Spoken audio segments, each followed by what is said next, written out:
नमस्कार। राजस्थान की तमाम फटाफट खबरों में आपका स्वागत है। राजस्थान की खबरों के लिए आपसे निवेदन कि यदि आपने हमारे चैनल को सब्सक्राइब नहीं किया है तो कृपया करके आपके अपने चैनल को सब्सक्राइब कर लें। तो बढ़ते हैं आज की बड़ी खबर की ओर। सब इंस्पेक्टर भर्ती परीक्षा 2021 की जी हां, सब इंस्पेक्टर संयुक्त प्रतियोगी परीक्षा 2021 में निर्धारित दिनांक तक उपस्थित नहीं होने पर 8 अभ्यर्थियों के नियुक्ति आदेश निरस्त कर दिए गए हैं। इस संबंध में पुलिस मुख्यालय ने मंगलवार को आदेश जारी कर दिए। वहीं पेपर लीक गैंग ने पूछताछ के बाद नए खुलासे हो रहे हैं। एसआई 2021 भर्ती परीक्षा का पेपर लीक करने वाली गैंग ने परीक्षा से पूर्व पेपर बेचकर 2 दिन में ही करोड़ों रुपए कमा लिए थे। इसके लिए सिर्फ 10 लाख रुपए खर्च किए थे, जो Ravindra Bharati senior secondary school के प्रिंसिपल राजेश को दिए गए थे, जो जयपुर में स्थित है। आपको डर किसी और का दिखाया जा रहा है, लेकिन डर किसी और का है। तो अभी भी वक्त है कि आप अपने बच्चों के भविष्य के लिए अवश्य सोचें और ध्यान दें कि किस में भविष्य आपके बच्चों का सुरक्षित है। जेडीए निगम हाउसिंग बोर्ड में निरीक्षण के बाद मुख्य सचिव सुधांशु पंत मंगलवार सुबह जल्दी एसएमएस अस्पताल औचक निरीक्षण करने पहुंचे। पंत ने registration counter, OPD block, general महिला वार्ड, एमआरआई सेंटर का दौरा किया और मरीजों की पीड़ा जानी। ओपीडी ब्लॉक, एमआरआई सेंटर सहित अन्य जांच केंद्रों पर मरीजों की लंबी कतार देखकर अस्पताल प्रशासन को वेटिंग कम करने के निर्देश दिए। ओपीडी ब्लॉक में गंभीर और बुजुर्ग मरीजों के लिए व्हीलचेयर, स्ट्रेचर की सुविधा नहीं होने पर अस्पताल प्रशासन को व्यवस्थाएं सुधारने के लिए भी कहा। पंत ने ओपीडी ब्लॉक में कार्डियो ब्लॉक, मेडिसिन ब्लॉक का भी दौरा किया। एसएमएस अस्पताल में 2D को 3D को जांच के लिए एक हफ्ते की वेटिंग होती है।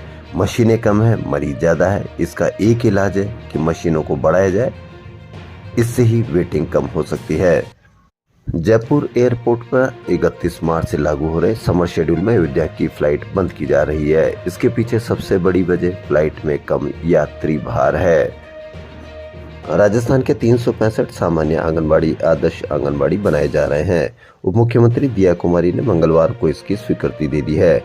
इसके लिए हर आंगनबाड़ी केंद्र को आदर्श केंद्र बनाने पर लगभग 5 लाख रुपए खर्च किए जाएंगे। राजस्थान के आंगनबाड़ियों के बच्चों को प्ले स्कूल जैसा माहौल देने के लिए 365 आदर्श आंगनबाड़ी केंद्र के रूप में विकसित किया जाएगा। इसके लिए सामान्य मरम्मत एवं सुदृढ़ीकरण, वॉल पेंटिंग, सौर ऊर्जा, चाइल्ड फ्रेंडली फर्नीचर, बच्चों के लिए खिलौने, खेलकूद के सामान, रेन वाटर हार्वेस्टिंग स्ट्रक्चर का निर्माण, शौचालय में आधुनिक सुविधा, RO, LED, CCTV, wifi, pen drive, पोषाहार कंटेनर, लाइब्रेरी कॉर्नर इत्यादि सभी प्रकार के कार्य संपादित कराए जाएंगे। यह कार्य मैंने इसलिए बताया ताकि आप ये ध्यान रहे कि इन कार्यों को लेकर आंगनबाड़ी केंद्रों में कितनी सुविधा उपलब्ध हो पाती है। सोना पहली बार आम आदमी की पहुंच से दूर होता जा रहा है। सोना पहली बार 66,500 रुपए से ऊपर निकल गया। मंगलवार को इसकी कीमत 1,400 रुपए बढ़कर 66,500 रुपए प्रति 10 ग्राम के रिकॉर्ड स्तर पर पहुंच गया। India Boolean and jewellers association के आंकड़ों के अनुसार इससे पहले 4 दिसंबर को सोने ने ऑल टाइम हाई बनाया था। तब कीमत 63,805 रुपए प्रति 10 ग्राम थी। चांदी भी कहां पीछे रहने वाली थी। चांदी भी 1261 रुपया महंगी होकर 72,038 रुपये प्रति किलो पहुंच गई है। चांदी ने 4 दिसंबर को 77,000 के पार पहुंच गई थी। कहने वाले कहते हैं कि इस साल सोना 70,000 के पार हो जाएगा। पूर्व मुख्यमंत्री अशोक गहलोत की बड़ी बहन विमला देवी का मंगलवार को निधन हो गया। विमला पीछे 2 पुत्र और 1 पुत्री सहित भरा पूरा परिवार छोड़ गई है। विमला देवी का अंतिम संस्कार मंडोर स्वर्गाश्रम में सुबह 10 बजे किया जाएगा। अंतर्राष्ट्रीय महिला दिवस पर यानी 8 मार्च को महिलाएं एवं बालिकाएं रोडवेज बसों में निःशुल्क यात्रा कर सकेगी। यह आदेश मंगलवार को रोडवेज अध्यक्ष श्रेया गुहा ने जारी किए। इसके साथ ही स्मारकों और संग्रहालयों में भी निःशुल्क भ्रमण कर सकेगी।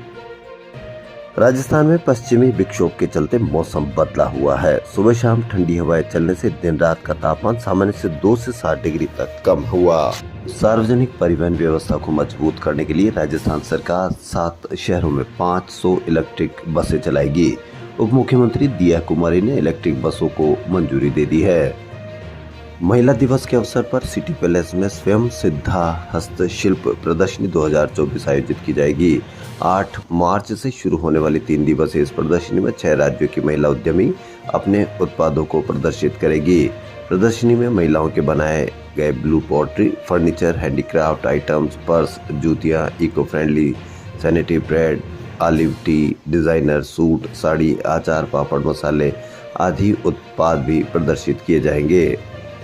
पिछले 2 महीने से शहीद स्मारक पर धरने पर बैठे युवा मित्रों के धरने पर राज्य सरकार के प्रतिनिधि के तौर पर देर रात सिविल लाइंस विधायक गोपाल शर्मा पहुंचे, जहां उन्होंने धरने पर बैठे युवा मित्रों से कुछ तकनीकी जानकारियां ली और आश्वस्त किया कि बहुत जल्द सरकार द्वारा कोई बड़ी राहत दी जाएगी।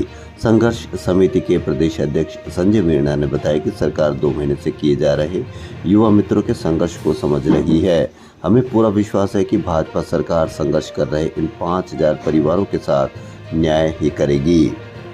राजनीति में उचित प्रतिनिधित्व नहीं मिलने से रावणा राजपूत समाज में विशेष रोष फैल रहा है। साथ ही लोकसभा चुनाव में दोनों पार्टियों से संख्या बल के आधार पर टिकट देने की मांग भी उठा रहे हैं। वहीं पिछले दिन हुए विधानसभा चुनाव के दौरान रावणा राजपूत के प्रदेश अध्यक्ष रणजीत सिंह सोडाला ने सिविल लाइंस से टिकट की दावेदारी भी जताई थी। उस दौरान भाजपा की ओर से इनको संगठन मंत्री नियुक्त किया गया था। वहीं चुनाव संपन्न होते ही संगठन मंत्री के पद से भी हटा दिया गया। इसके बाद से ही प्रदेश भर के रावणा राजपूत समाज में नाराजगी थी।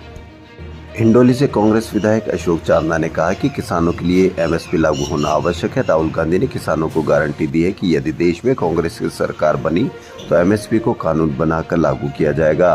पंचायत स्तर तक किसानों को जागृत करने के लिए सभाएं और सम्मेलन आयोजित किए जाएंगे। केंद्र सरकार को एमएसपी पर कानून बनाना चाहिए। देश में 23 फसलों पर एमएसपी भारत सरकार की ओर से लागू है। गेहूं की फसल पर सर्वाधिक एमएसपी पर खरीद की जाती है। राजस्थान प्रदेश कांग्रेस कमेटी प्रदेश उपाध्यक्ष ओबीसी विभाग के नेता श्रीचंद कुमावत भाजपा में शामिल हुए। मंगलवार कैबिनेट मंत्री जुलाराम कुमावत ने पार्टी की सदस्यता दिलाई और उज्जवल भविष्य की शुभकामनाएं प्रेषित की। श्रीचंद कुमावत ने शैक्षिक व सामाजिक संगठन के विभिन्न सरोकारों में काफी वर्षों से सक्रिय रहकर आयाम स्थापित किए हैं। राजस्थान की खबरों में फिलहाल इतना ही। यदि आपको राजस्थान की खबरें पसंद आ रही तो लाइक, सब्सक्राइब और शेयर अवश्य करें। धन्यवाद।